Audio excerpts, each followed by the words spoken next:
Hallo, Hi, goeiemôre Talita. Dis Karen Loots van Radio Fynbos. Hoe gaan dit met jou? goed en self. Nee, baie goed, dankie Talita.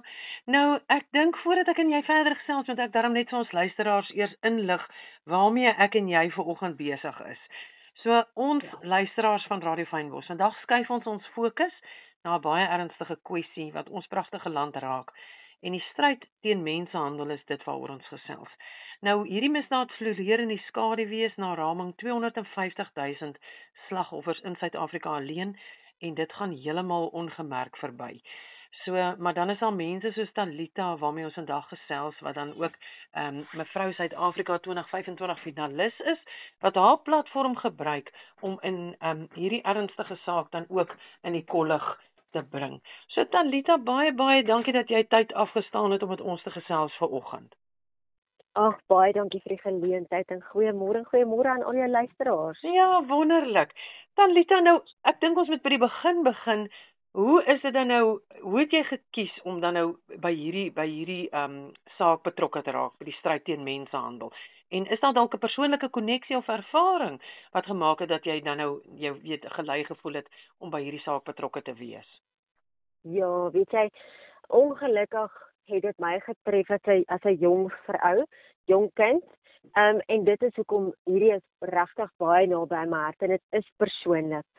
Maar ek het so 3-4 jaar terug het ek na 'n onderhoud geluister wat Nico Penaja, een van ons bekende akteurs, met een van die akteurs van Sound of Freedom gehad.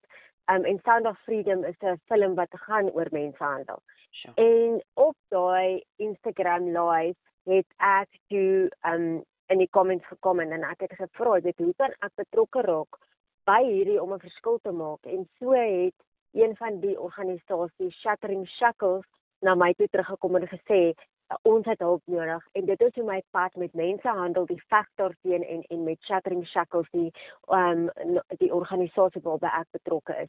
Maar dit is iets wat naby aan die hart is. Ja, natuurlik. En jy weet Talita, baie van ons luisteraars sal ook geskok wees deur die statistieke en sien mensenhandel maar net as iets wat iewers anders gebeur. Maar hoe wyd verspreid is hierdie verborgde misdaad dan binne Suid-Afrika en watter vorm neem dit algemeen aan?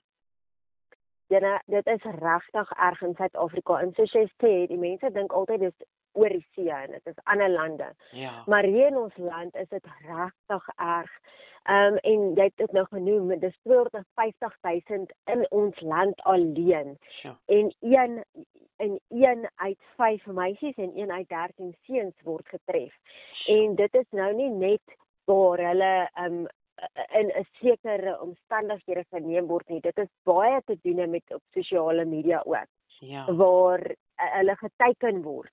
Maar dit gebeur in ons omgewing, dit gebeur in ons gemeenskappe, dit gebeur in ons kerke, dit gebeur in jou eie huis want jy weet hoe met jou kinders op sosiale media kommunikeer nie. En dit is op WhatsApp, WeChat, Instagram, Facebook, op al daai platforms. Ja. So dit is regtig 'n probleem in Suid-Afrika en Suid-Afrika is ook deel, ons is 'n transitoland, ons is 'n bestemmingsland en ons is 'n bronland. Ja. So en dit beteken die mense kom deur ons land, hulle voer uit ons land en dan gebeur dit in ons land. Sure. So dit is regtig skrikwekkend. Dit is skrikwekkend en jy weet ons het ek het kinders van daai ouderdom, jy weet tienerkinders, bietjie ouer as tienerkinders, hulle is al amper op pad uit die huis uit en jy weet 'n mens is voortdurend besig om hulle te help navigeer deur hierdie social media.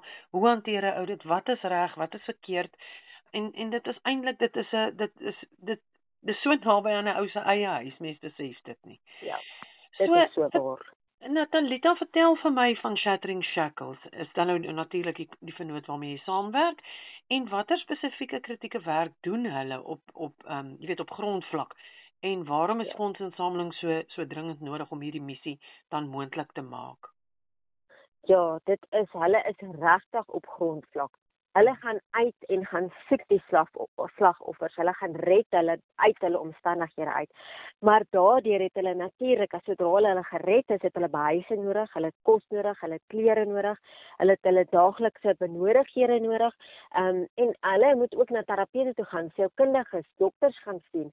En die daaglikse onkoste van water en ligte wat Shattering Shackles self moet hê en 'n kar en petrol om by hierdie plekke te kan uitkom. Ja. En veral daar het hulle geld nodig. Ja. En dis waarom hulle so afhanklik is van donasies van die publiek, want hulle kry niks van die regering af nie, ongelukkig. Ja. So ons sê altyd vir ons mense, al kan julle nie fisiese geld gee nie, enige iets is welkom, maar is dit klere, kos, enige iets, want hulle het regtig hulp nodig, om dit te doen wat hulle kan doen, om hierdie mense te red uit watter omstandighede hulle is. Ja. So, Talita, ons gaan 'n bietjie van daai inligting sal ek so aan die einde van ons gesprek sal ons weer terugkom na dit. Maar ja, ek wil gou by jou hoor, miskien so ten slotte dalk, dat jy vir ons luisteraars kan sê hoe hulle by hierdie veldtog kan betrokke raak. Hoe kan hulle skenk? En dan natuurlik wil ek 'n bietjie gesels oor hoe hulle vir jou kan stem, want ek meen ja, dit is ook nog iets wat opkom. Ons gaan 'n bietjie volgende week gaan ons nog weer ook met jou gesels oor die skoonheidskompetisie gedeelte. Maar ja, miskien moet jy vir ons luisteraars sê hoe kan hulle fisies betrokke raak? Waar gaan soek hulle Shattering Shackles op en hoe raak hulle dan betrokke? Hulle kan my direk kontak op my selfoonnommer, dis 082 377 0085 of hulle kan vir my 'n e-pos stuur op Talita talita@bushwestbit.co.za en dan kan hulle, ek sal vir hulle al die inligting stuur, waarna toe hulle donasies kan stuur, ek sal vir hulle al die dokumentasie stuur, sodat hulle weet Shattering Shackles is ook 'n regte NPO, want ongelukkig is daar nou ook maatskappye daar wat kans gevat, maar ek sal vir hulle al die dokumentasie stuur, en dan kan hulle monetêr ietsie skenk, of dan soos ek genoem het, hulle kan klere of kos of enige iets skenk, maar hulle kan my direk kontak. Ja, dis wonderlik. So, Talita, dan net sommer so ten slotte. Hoe help hierdie platform van, jy weet, van die skoonheidskompetisie vir jou? En dit word dikwels baie keer word dit maar net met glans geassosieer. Maar deur hierdie platform het jy 'n tasbare aksie wat jy verandering kan bring en demonstreer. So, in hierdie ding soos mensenhandel. Vertel my 'n bietjie meer daarvan. Ja, weet jy, as dit nie vir hierdie platform was nie, het ek moontlik dalk nie hierdie geleentheid gekry om op Fynbos Radio te wees nie. Ja, dis so vir my is dit, hierdie platform gee vir my geleenthede om daai spreekbuis te wees vir vrouens en kinders wat deur hierdie trauma getref is. En dit is hoekom ek hierdie platform kan gebruik, want hulle gee vir my daai geleentheid. En dit is ook, dit is regtig baie meer as net die glans. Natuurlik is daar ander wat net vir dit gaan en 'n kroon najag. Ja. Maar vir my is dit baie meer as dit. Jy moet dit gebruik terwyl jy dit het. Gaan doen wat jy kan om hierdie platform te gaan gebruik en om 'n verskil te maak in hierdie wêreld en om hoop te gee en inspirasie te gee. Ja, dis absoluut die waarheid. Nou, ek waardeer dat jy met ons gesels het en dat jy dit onder ons luisteraars se aandag gebring het. Ek gaan ook op ons sosiale media 'n bietjie meer van hierdie inligting deel. En maar ek wil eerstens net vir jou baie dankie sê vir die tyd wat jy afgestaan het. Dis kort en kragtig en dit is vir ons weer eens 'n herinnering dat ons almal 'n rol speel in die plek en die omgewing waar ons is, en ons wens jou alle sukses toe in die Mevrou Suid-Afrika kompetisie, wat ook belangrike werk is wat jy doen. Ag, baie dankie en regtig baie dankie vir die geleentheid, en ek wens vir jou en jou luisteraars 'n mooi en warm geseënde dag. Ag, dankie Talita. Nou ons gesels dan volgende, ek dink Woensdag het ek weer 'n gesprek met jou. Nou gesels ons bietjie meer oor die skoonheidskompetisie, maar intussen dit mooi loop en dankie vir die tyd. En dankie. Goed gaan, tata. Tata.